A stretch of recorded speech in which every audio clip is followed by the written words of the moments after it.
about this teenage boy who was afraid. He was a coward and ends up being a warrior. And it talks about David. He talked about David right there. Remember the whole Bathsheba thing? He had this affair, and you know, she gets pregnant. He has her husband who's out in battle. He sets it up, so put him on the front line so he can be killed. I mean, talk about whatever, and yet his reputation today is he was a man after God's heart. Okay. That's Acts 13:22. You don't have to turn there. Turn back to 2 Samuel.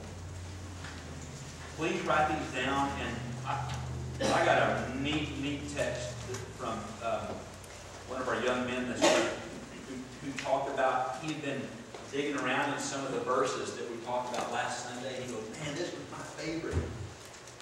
See how fast I acted like I did that? This is me.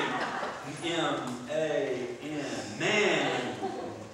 This guy. Man, this is my favorite. All right. 2 Samuel chapter 23. Wasn't that awesome? He's digging around and he looked at that verse and said, God, I love this verse. Okay, 2 Samuel chapter 23.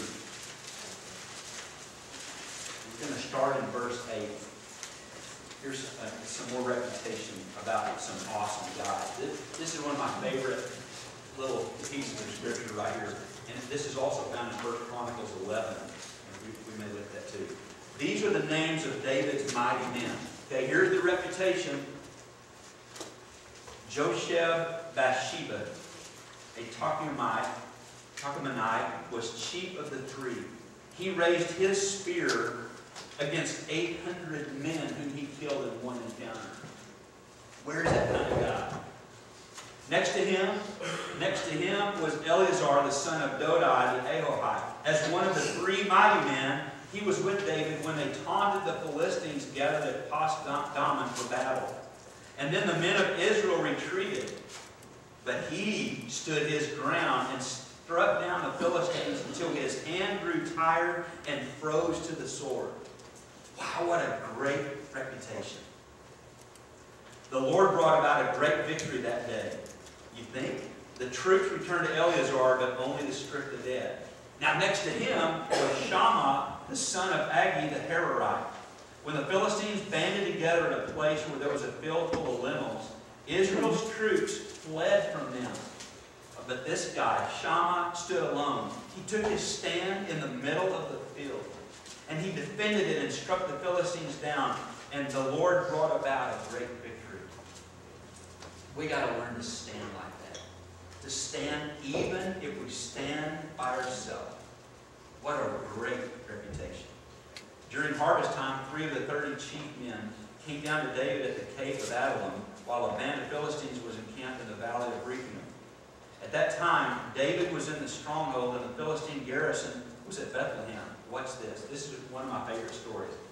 And David, so they're in this cave, and he just goes, you know what, guys? I just had a drink from home. Doesn't that sound good? God, we've been fighting, so just to have something to remind me of home. I wish I had a drink from the water, a drink of water from the well. You know that well near the gate of Bethlehem? So the three mighty men, you want a drink? We'll go get you a drink. And so the three mighty men, they broke through the Philistine lines, drew water from the well near the gate of Bethlehem, and carried it all the way back to David. What a great reputation. But he refused to drink it. Instead, he poured it out before the Lord. And he said, far be it from me, O Lord, to do this. Is it not the blood of men who went at the risk of their lives?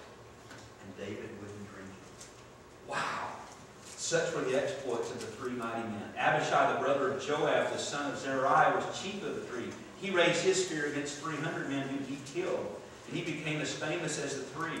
Was he not held in greater honor than the three? He became their commander.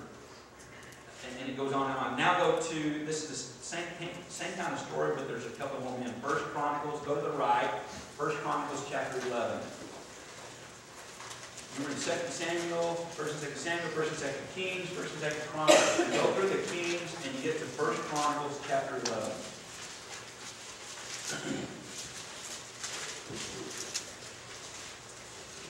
Go to verse 22. We're going to add in here.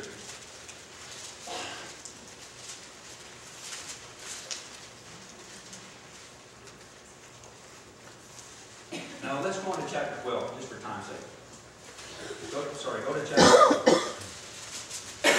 So he keeps listing and keeps telling more exploits about those mighty men. Then chapter 12. These were the men who came to David at Ziklag, while he was banished from the presence of Saul, the son of Kish.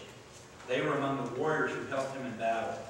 They were armed with bows and were able to shoot arrows or to sling stones, right-handed or left-handed. Wow. We had this kid, one of Matthew's friends in high school. He was a Hispanic kid that Terry and I loved like the son. His name was Bobby Salinas. He and Luke still text each other. And Bobby was this kid that the first time we met him, Matthew brought this boy home for lunch, and he said, "I want to give him my baseball, please. You think we can get some more? Because he doesn't have any." "Yeah, you can give him your baseball, please." That's the first day I met Bobby Salinas. This kid, he was this huge, strong boy, and he was a lineman, but he was also a catcher and could have played for a long time. But anyway, in football he was a lineman, but he was also the punter and the place kicker. He punted right-footed and place kicked left-footed. No kidding. Okay, he could have been the... All right. See where I got this was, they could throw a stone right... Okay. See how skilled, that they were skilled. Listen, here, I'm going to chase a rabbit here. Listen, we ought to be able to be like that. We ought to be the best. We really should. I ought to be the very best at what I do. I ought to try to be. Well, I won't get that. All right. So they were spiritually, we need to be that way. We need to be spiritually ambidextrous. Okay. So they could throw it right or left-handed. And so he names these kinsmen. Now down in verse 8. This is cool. This is where we're going to get to.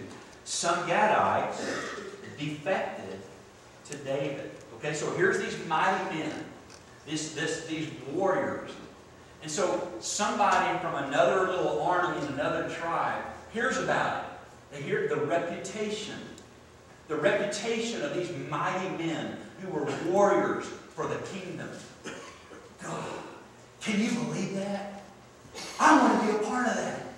I got to be in on that. And so they defect. The Gadites defect. And they come over here. They defected to David as his stronghold in the desert. They were brave warriors. Talking about the defectors. They were brave warriors. They were ready for battle and able to handle the shield and the spear. Their faces were the faces of lions, and they were as swift as gazelles in the mountains. They stopped for a minute. Why do people defect? Well, it's one of two things. Either they're unhappy, or they recognize something's going on. You get where I'm going to end up with this?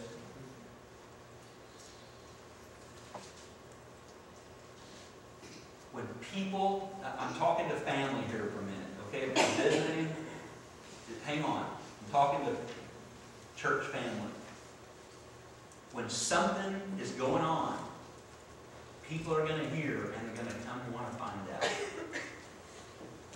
So we have a responsibility for our individual reputation and for this reputation. Okay? Okay. So either people are unhappy or they recognize superior conditions. Now, again, I'm talking to family here. Listen carefully to me. Okay, I'm way over here, so I want you to see I'm on my soapbox. If God asks you to lead this church, if God is in that, I bless you. But don't leave here unhappy. Don't do it. If you are unhappy, we need to talk. You and I need to talk. Okay? And if we can't resolve it or your whatever, then I'll have a cup of a couple of leaders, deacon leaders to come, and we'll see if we can. But listen, the worst thing that has happened is unhappy people defect. Let me put it on another. If somebody is unhappy in their other church and they're mad at the pastor and somebody didn't treat them right and so they leave and they defect here and they bring their unhappiness with them, listen, this is going to sound harsh.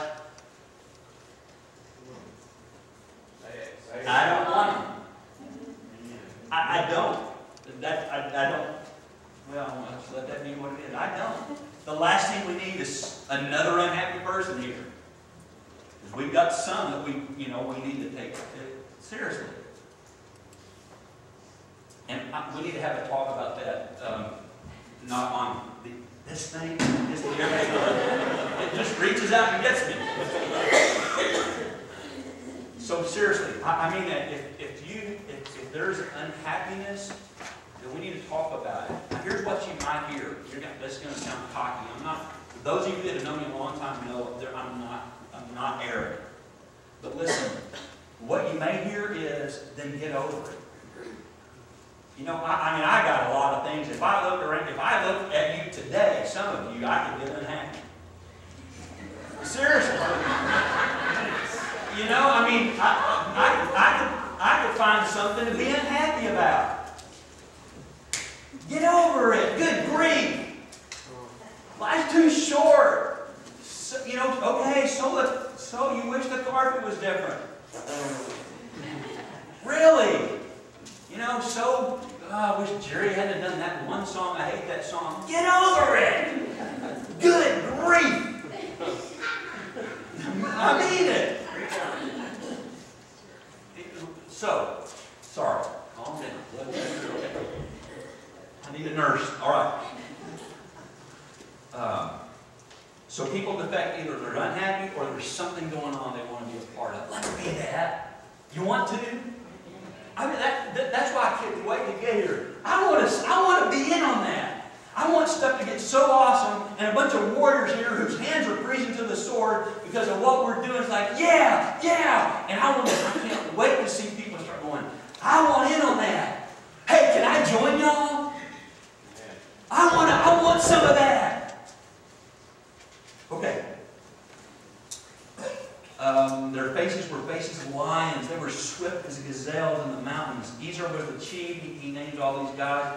Verse 14. These Gadites who came to join him were army commanders. The least was a match for 100, and the greatest for 1,000.